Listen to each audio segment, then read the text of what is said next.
Today, thank you for being with us. I've got Jay Ivy here. Jay Ivy is an American performance poet, spoken word artist, recording artist, songwriter, and author. He is a three-time HBO Deaf Poet and is known for his performance on Kanye West's Grammy Award winning debut album, The College Dropout, which featured him on the song Never Let Me Down, along with Jay-Z. Narrator of Muhammad Ali documentary. We got Dr. King as well, right? Yeah. And right now you say you are working on, what's the most exciting thing you're working on right now, man? Man, the most exciting I would have to say would be my new album. So I'm really, really excited about releasing this project. It's called Catching Dreams. So I'm very excited about getting that out to the world. Features some amazing musicians, vocalists, Tari Ray, my wife, Yao, Chris Rob. Got some brothers from Africa that I did a record with. It's incredible, man. I'm really excited about it.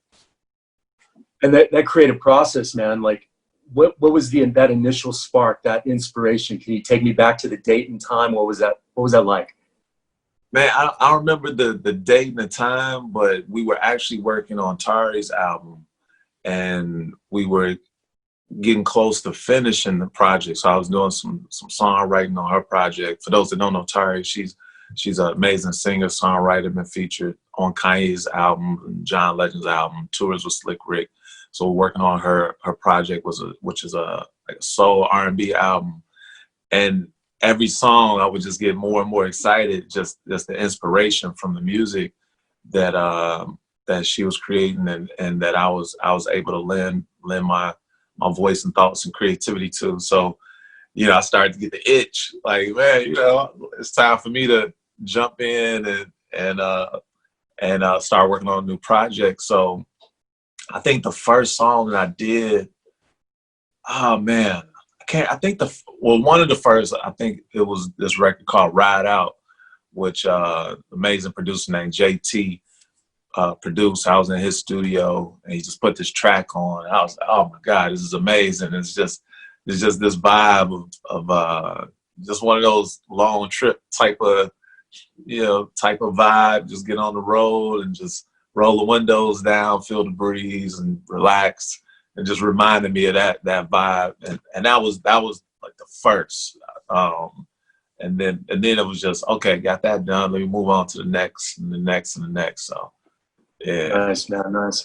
I think about sitting in the pocket, the term sit in the pocket, the vocal booth, man. And right now, with everything in our world, our current climate, what's going on, and staying creative, staying in that pocket, that conscious creativity, right? You talk about consciousness and you talk about the subconscious, and that's the tip that I'm on, right?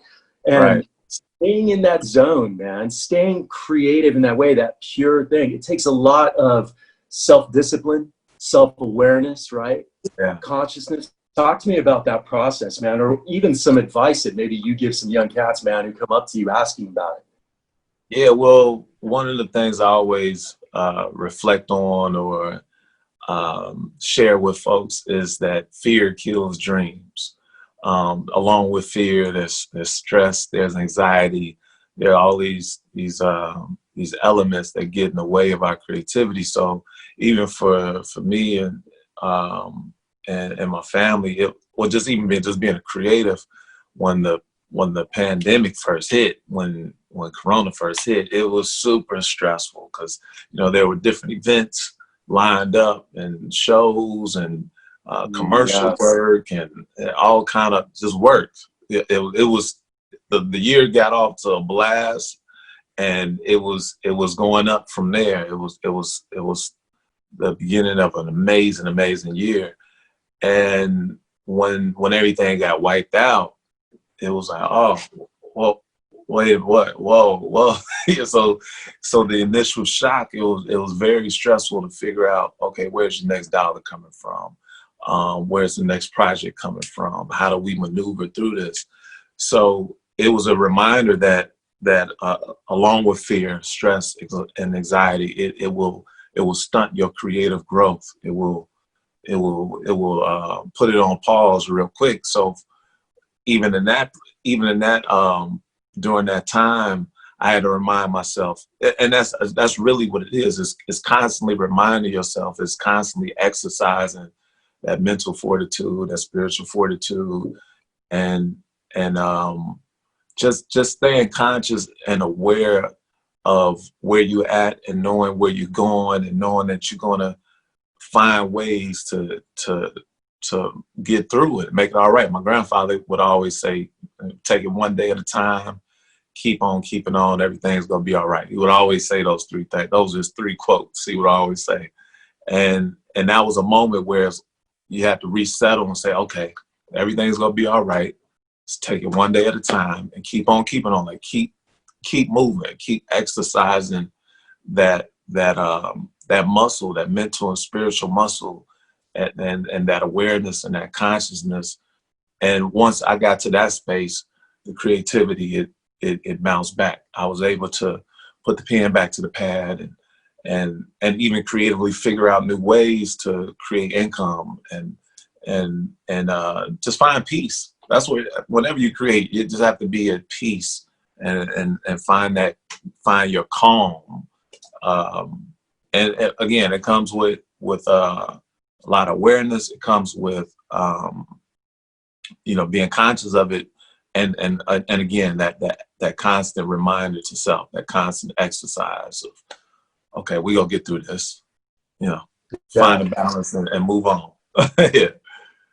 Man, that reminds me of power is a child of peace, man. You get that power when you find that peace, right? And that's really where truly exists, right? In the bed of that, in the pocket. You said something about consciously reminding yourself.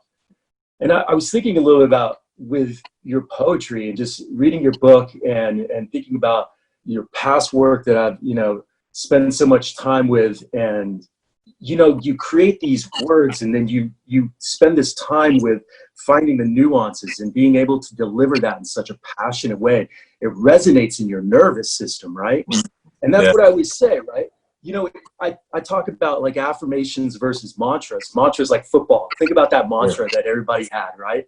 Yeah. It's like a sentence, a phrase. Self-talk, right? That we have internal dialogue, 50 to 70,000 thoughts a day, right? We're producing. So if you think about it, it's just like a bunch of affirmations, which are bigger than mantras, right? So it's more impactful than having a mantra. What are you doing with the rest of the time? And I think about you with all these beautiful words, man, these beautiful poems, these songs. What are the ones that you say to yourself outside of that consciously remind yourself? Like you said that, you have to consciously remind yourself. You got any private ones? Private empowering that you want to share, of course, but what's that internal dialogue like, man? Yeah, well, one of my favorite quotes, and I share it all the time, is "Dreams don't come true, they are true." And that quote, it came to me, I was actually in the studio with Kanye, and the moment was so surreal. It felt like, to be recording a record with Jay-Z and Kanye and even John Stevens, who I later gave the name John Legend to. He just to have this moment of creativity, and it was a moment that I dreamt about.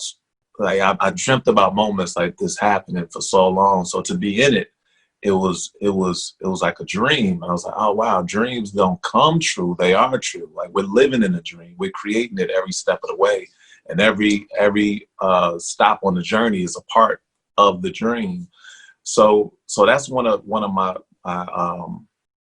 my favorite quotes, favorite affirmations, because it reminds me that, okay, I can, we all have those bad dreams. And, I know in those moments when I'm having those bad dreams, I go and I rewind and I fix it. And I said, no, that's not the outcome of this dream.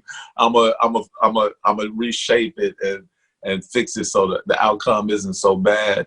But I feel like even in life, even in the conscious world, we have the ability to powerfully construct how we want to maneuver, how we want to move forward. So so dreams will come true, they are true is one of my favorites. If you don't deal with your emotions will deal with you. It's one of my favorite quotes. And that just speaks to tackling those things, make those traumatic moments, the heaviness, the depression, the sadness that may come, just dealing with it, nip it in the bud so it doesn't have time to fester and grow and become more than what you can handle, because you're going to have to deal with it at some point. Speaking of football, one of my first quotes that was published was, I had this quote, and I shared it with my coach. And when we came out on the field, we had a rock that the whole team would touch before they hit the field. And I gave a quote to my coach. And when we came out on the field, to my surprise, my quote was on the rock, and it said, "They say I can't, so now I must." So it speaks to all the doubt and all the negativity that we have coming our way, even in our own mind. It was that reminder. Man, they felt it was just step up to the challenge. Like, they say I can't, I'm gonna show you I can. I'm gonna show you that now I must. Now I must show you. And that speaks to self as well. You know, like, when those doubts, when that fear creeps up, you think I can? I'm gonna show you I can. I'm gonna show you I can. Yeah, that's another favorite. You know, I had some thoughts there about, I think Deepak had you speak with him as well, right? Yeah. And there's sort of in that spiritual sort of environment right there, thinking about that, man, like, and translating like these mantras, these poems, into speaking to them. What impacts them the most? What is the connection there between what you do and maybe speaking to Deepak's audience, which is your audience, but you have to somehow pivot your material, and how do you express that? What usually resonates the most? What do you find makes people more aware and self-aware, that aha moment? Yeah, what surprised me was that I actually didn't have to pivot much. When I went into that space, into that world, and presented my gift, it was, people got it. You know, words, they carry energy. People feel your spirit before they feel anything else. So we're all connected, and I think we forget that we are. And when I was blessed to have that opportunity, and I'm standing on stage with Deepak, performing my poetry, I think it was a great reminder to myself and to everyone who was watching that we are connected. This is an exchange of energy that resonates with everyone, that is felt by everyone. So when I get up and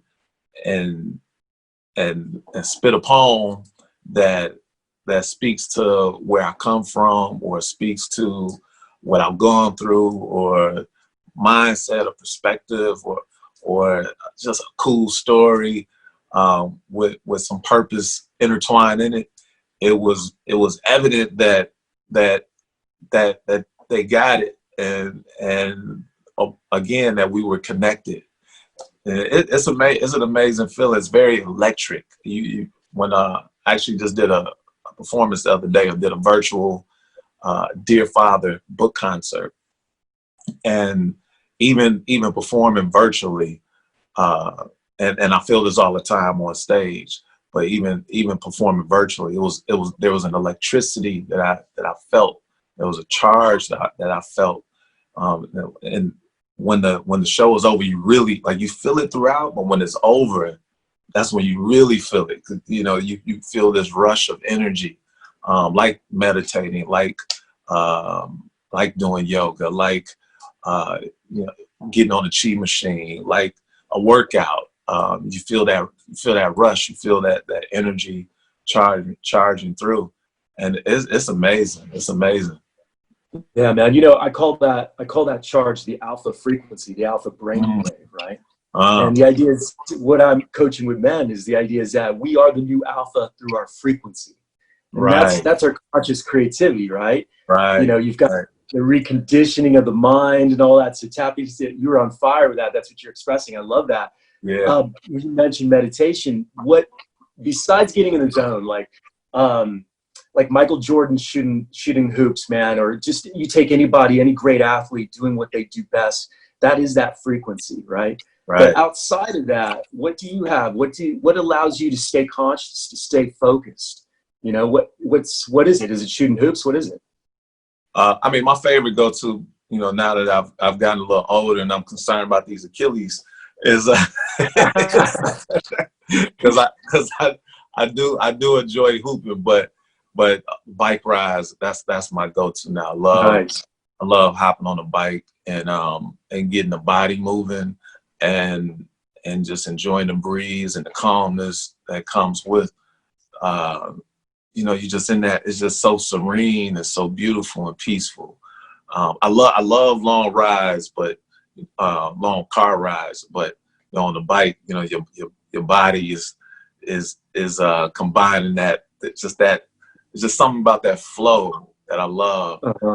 That puts me at ease. I think it kind of goes back to when I was younger. My grandmother would take us. We would always take these road trips, and it was just it was just a lot of love, and it was fun, and it was peaceful, and it was something about going to a destination that wasn't that you wouldn't see on the regular.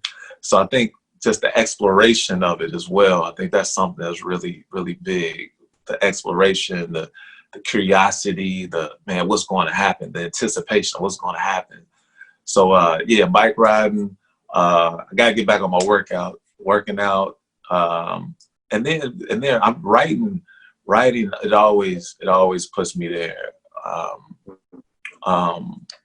It just gives me a chance to, I guess, cut off in one sense, but cut on in another. I get a chance to step away from the world and stop looking out, but look inward. So it's like meditation. It's that moment where you get to look in and flush out what you've been feeling and think about life, and it's tapping into the source as well. So yeah. When I write, I find myself listening. There's a lot of listening that takes place. That's cool, man. You're really just, you know, sitting in that frequency, in that pocket. That's great. Was that something difficult or easy for you to come across in your youth? I think it was natural because I was always a deep thinker. I was very shy and very, I lacked confidence when I was young. So I often found myself in that process of just thinking and with my, you know, just with my thoughts. So when I started writing, it was more the same. It was just, now I'm documenting those thoughts. So it was a natural process. And that led to more confidence. What was the confidence trigger for you? Confidence trigger was getting on the stage. Well, it started, I had a teacher named Ms. Argue when I was in high school, my junior high school. And what I learned is you're not going to argue with somebody named Ms. Argue. So she had us write a poem for homework, and I went home, and I wasn't into poetry, so I said, let me just get my homework done. I wrote this poem. Next day, I come to class expecting to turn it in, and she makes the entire class read that poem in front of the class. And again, I was very shy, I lacked confidence, so I was extremely nervous about reading my thoughts in front of the class. Like it was terrifying. But then after class, she pulled me to the side. She gave me an A, and I wasn't getting A's or B's, you know. And so to see an A on the page, I was like, "Whoa! Like what's this?" You know. So and then she said, "You have a nice speaking voice. I want to put you on the show. I got a show coming up." So I didn't do the show, and a few weeks goes by. She approaches me again. She said, "You know what? I had a show. Last time I had a show, you faked me out. I got another show coming up this time. I'm not asking you to do it. You have to do it." And she makes me do the show. My first time ever on stage, I got a standing ovation. And I was like, oh, wow. Like what was that? What was that? So, man, I was like, Ms. Argue, when's the next show? When's the next show? When's the next show? Mm-hmm. So every show that I did from then on, there were always people showing love. There were always classmates or parents or teachers giving me pats on the back, telling me that was incredible, telling me that they loved my voice, telling me that I had a gift. You know, my mother, she instilled a lot of positive reinforcement with when she realized that I could write, and she would have me write poems for her newsletter at her job. She was a supervisor at a dialysis unit. She was a registered nurse. So every bit of every moment that I put something out there or I presented my work and my talent, there was this love coming back, and that love, it made me more and more confident. It was like, oh wow, like I do have a voice. People will listen. Oh man, I wrote this, and what the point where I had those like, ooh, wow, those reactions, the crowd had those same reactions. So it taught me if I feel it, other people would feel it. So it was a lot of self-discovery and realizing that I am here for a reason. I do have purpose. I do have been blessed with a gift that people will respond positively to. And that gave me all the confidence in the world. Man, and big props to your mom, man, for giving you that positive self-reinforcement. You described her beautifully. You said the rose that you wouldn't want to handle wrong, or what was that in your book? Well, she's a thornless rose. There's that, yes. I have to read the whole quote, but I remember saying she's a thornless rose. Yes, yeah. I do remember that follow-up, but it was beautiful. And the way you were talking about the chapter, was it my God, right? My goodness. My goodness. Okay, so I would always joke with her because my mom, she goes in, like she'll let you have it, and instead of my goodness, I'll say my goodness. Like, Dude, I was laughing when I read it. I was like, at that point I laughed, and I could just hear it. And you know, it made me think about being light on your feet with consciousness, right? Being able to pivot, being able to find a humor, but still, you know, not be that person who just is joking all the time, who's not listening. It gave me that sort of train of thought where I started thinking about all that, and how that was a very powerful ability you had with her, right? So just by saying that, so that definitely moved me. You know, going back to dreams don't come true, they are true. So powerful, because when we think about the mechanics of manifestation, frequency, living in the end result, feeling it, allowing it to be in your nervous system in order to be the frequency, right? Recently I was thinking about Gandhi, and he's, you know, be the change you want to see in the world. To me, that means frequency. Be the frequency. You know, it's not the action. I just went and did this today. I'm the change. I just went and, you know, gave some food to the homeless. I'm the change. But so much that you carry a frequency of change, right? Right. Because we're all connected, like you said, right? And if we can turn it around on the inside, then we're helping the outside ultimately, right? Yeah. That's powerful. When it comes to dreams, don't come true, they are true. What is your mechanics for that? How do you describe that process in your own life, or how do you share it with others or give advice to others in that way? For me, it's been sharing my experience. It's been sharing the fact that I started out just really unconscious of my gifts, not knowing, naive to the fact that I had something special. I had no idea. And to see that naturally progress into something that folks all over the world would respond to, and to have these amazing opportunities, and then for it to go from I don't know I have it to it turning into a career. It was mind blowing to me. It was mind blowing because I really didn't. I guess growing up, I didn't really know what I would do. I didn't know. You know, what do you want to be when you grow up? I really didn't know. I mean, every kid dreams of being a football player or Michael Jordan. But outside of that, I really didn't have any like set direction. So to fall into something that was always there, and to see it flourish and grow and have countless people tell you how much they appreciate your work. I mean, it's beautiful. So I always share that experience. Like, yeah, I'll share my personal experience to say, look, if I was able to do this and this and this with poetry and move around the world and work with this artist and that artist and this network and this part and that, if I was able to do this with poetry, I was able to manifest these things, because once I did lock into it, I absolutely was dreaming very, very big and had very high aspirations of what I wanted to do with it. I knew I wanted to touch the world with my work. So to see that manifest and grow and blossom into examples of that, for me, I just share my experience. I share it as much as possible. I'm in the classrooms a lot when we're able to be in classrooms. Now we're doing it virtually.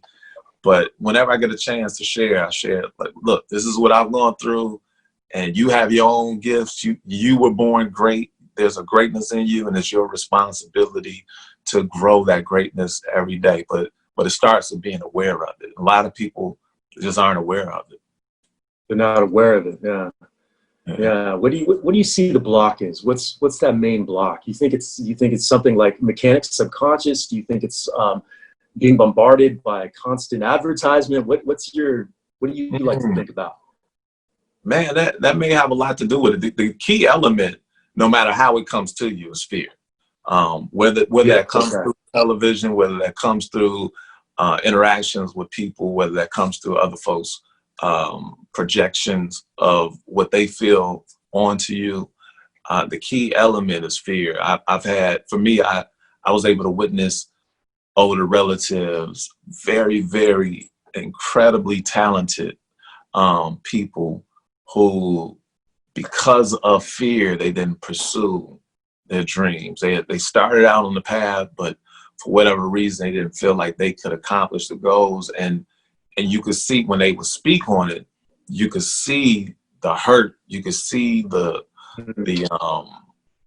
regret, you could see I don't know, like, man, that purpose lost. You could just see it in their eyes. And for me, I was like, well, I don't want to be 50, 60, 80, 70, 80 years old looking back on life like, man, I wish I would have tried. I knew I had something. I wish I would have tried. So for me, it was always, okay, let's go after this. Let's go after it. And I encourage people to do that and to, like, really, really, again, fear kills dreams. So really just bust through that fear, whatever it may be, whatever form it may come at you. You are so much more than that. And again, you either operate in love or fear. Those are one or the other. That's where you're operating from. That's your foundation. So if you're able to tap into that love and tap into that source and tap into that greatness and tap into that passion, that purpose and that goodness and that light and that high frequency and that high energy, then there's so much that you can do with that. And I found that things, when you do operate in that space, things draw to you. People, places, opportunities, they magnetize to you. So I've always felt like things just kind of fell in my lap. Here I am doing poetry. There really wasn't a blueprint for it.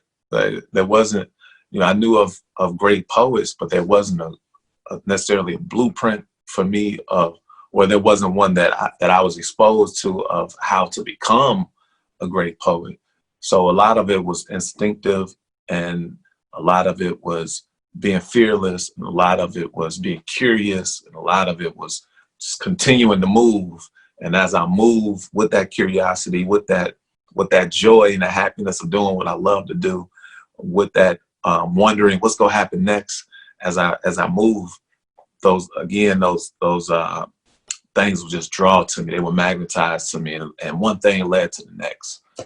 There was always that link. There was always a new link in the chain, always. Well, you're using all the words for blueprints, man. You're talking about the energy, you're talking about the reflection, the alignment, frequency, all that thing. So you're using the words for the blueprint, that's for sure. And these words, man, thinking about football, like you're narrating on, was it ESPN? Was it ES? I'm sorry about that. I'm forgetting which. Well, what was the one that you did last time? Well, last time, well, I've done a lot of stuff at ESPN, from Dear Black Athlete to the ESPN, the National Spelling Bee, to Monday Night Football. That so yeah, I've done Sunday Night Football on NBC. Yeah. So I did 2 seasons of Sunday Night Football where they had me intro the show with Faith Hill, the game with Faith Hill. Yeah, so I've been able to do a lot of different narration, from Muhammad Ali to Martin Luther King to HBO boxing, a lot of stuff for the NBA. Did the NBA, what was it? The rookies, the draft. I did the draft. Okay. The draft. I'm like, what's that thing called? What is it? Yeah. It's such an interesting thing too. I love talking with you specifically about this, man, because you think about guys, man. There's not enough men talking about frequency, talking about energy, talking about consciousness, who also enjoy football, who enjoy sports. Yeah. You see what I'm saying? Yeah. It needs to be a bigger awakening, and that's why my audience is about men, right? It's about bringing them to this understanding that, man, there are these words, these blueprints that you got to put together, and it's based in energy. Yeah, you know, absolutely. First and foremost, we have to get on that tip. We're so far behind, man. Like I do moon readings, right, and energy readings for where the astrological sort of alignment is at. And man, if I was talking about that stuff back in the day when I was playing football, you guys would be like, what the fuck are you talking about? Right. Right. You know, what I'm saying is, but we have to become privy to this, man, this sort of self-awareness and development, and to get on that tip. And with you, man, you said you're talking about getting there with your poetry. What's amazing about what you've done is that you stayed in this incredibly positive, uplifting realm where a lot of music, like say rap music, you don't have a lot of that going on. That's not what's popular, right? Right. So unless you're in the Christian department, your inspiration, stuff like that, but there's not a lot of that, but you stayed the course within that. What is that, man? What drives you to stay the course? And because I'm sure you got tempted to move in different ways, right? Different verticals. So what made you stay the course? Man, just I guess my God sense. There you go. Wanting to put some good into the world, knowing that there is a great imbalance, especially with what's presented, because there's plenty of good and plenty of good music, plenty of amazing artists that putting out positive, conscious work that will balance things out. But the industry tends to push the negative. You know, if it bleeds, it leads. So that narrative is constantly pushed. And for me, it just never rocked well with my spirit to go that route. So, and then, you know, I have my moms who's always put positive things out there, and my wife and my pops, he did talk radio, and a lot of, he dealt with a lot of the issues. So I just I come from that cloth of being aware of what we're going through, being aware of the struggle that we're going through. I mean, even in this day and age, we're seeing, it's like the veil is finally being uncovered, and the world is seeing what Black folks have been dealing with our entire lives. So I've always been fighting against that negative energy, and always like, okay, let's keep going. Let's lift ourselves up. Let's fight the power. Let's overcome. Like that's always been in me. My grandparents were on that with their work. I have pastors and deacons in my family, so it's always just been, I guess, in the front and back of my mind to put positive work out there. You know, even like I cuss like a sailor, but when it comes to to my work, I try to stay away from putting that those negative. I don't feel like they're negative words, but I know other people may perceive Right. them. So I try to steer away from certain words when I'm writing, because I mean it might be a shorty listening. I know there's a lot of kids out there that's paying attention. So, and I want them to, and I've gotten a lot of videos of kids doing my poetry. I'm like, man, Wow. I wrote that before you was born. And, That's awesome, man. and here you are sending me a video, you performing it. And when I see that, it's like, okay, there's a responsibility attached to the words and the energy that we put out there, the vibration that we put out there. So I've always been conscious to put out that positive energy. And I'm not perfect, you know. I'm far from perfect and got it all figured out. But when it comes to my work, I make it an effort to be really conscious of what I'm putting out there. Nice, man. What about your style, man? I like that lid. What is this? Leaders. Tell me about that. Leaders. Oh yeah, this the homies, man. The homies. It's a store, boutique store in Chicago. Leaders 1354. They've been around, I guess, close to 20 years now. So yeah, this the homies. I just always love the brand. I mean, we all leaders. So I was like, they came up with the perfect brand. So I was like, that's the perfect statement to make. Like, it's a great reminder. Yeah. Like, we're leaders. Like, let's lead. Let's lead. Yeah, man, it's sick. I've seen you wear a different one, but yeah, it's really sick. It's a great one. Yeah, good look. I love yours too. I was looking at your joint. That's cool. Thanks, man. Thanks. You know, down there on Fairfax, down in LA, Fairfax, where you've got all the great lids down there. I don't know if you ever go down. Love Fairfax. I know they tore it up, but yeah, but I love it. I love it down there. Yeah, man. Dude, I appreciate you spending some time with me, man, today and talking on this tip, man. Because again, I think it's important for guys to be hearing these words, hearing these blueprint sort of words, right? Frequency and energy and vibration, and we need to get in touch with that. And more men get in touch with that, right? Then we're gonna be able to step back into that a very like alpha leadership and alpha from the brainwave, man. Alpha from that creative flow state, right? Yeah, absolutely. So, man, I appreciate you, man. I appreciate you and who you are on that, because you embody that, man. Thank you, man. Thank you. I appreciate you too. Like this platform is needed, and again, the conversation, having these conversations, so needed. So, man, thank you for doing what you're doing, because people need to become more aware. And America, I don't know if it's just America, but I know we've been built on being macho and not dealing with feelings, and like you said, I'm a sports head too. I grew up playing football and hooping and running track, and I love me some Sports Center. I love a great game. So, but I know a lot of that is when you peel back the layers, what lies there is that energy and that consciousness, and how you're using that physically, or how you applying it to the physical game. So yeah, we need to get into that more. Yeah, man, it makes me think, and going back to, I think I touched on it earlier, you know, you've got these great words in your head that you perform and you share with people, but they're in your head first. Yeah. And they sit there and they resonate with your conscious and your subconscious, and you're being empowered all the time, more so than anybody, right? Because you play that stuff, and you gotta get it down. You gotta get to the performance level. You gotta get it into your nervous system. You are redesigned before anybody is redesigned. Yeah. Powerful, man. That's what I say. We have to get that internal empowerment. We all have to be poets in some sort of way, internally with ourselves, right? Absolutely. I feel like we all are. We may not know it, but we all are. A lot of people, like, I encourage people to write, and they say, well, I can't write. I'm like, well, if you can have a conversation, you can write.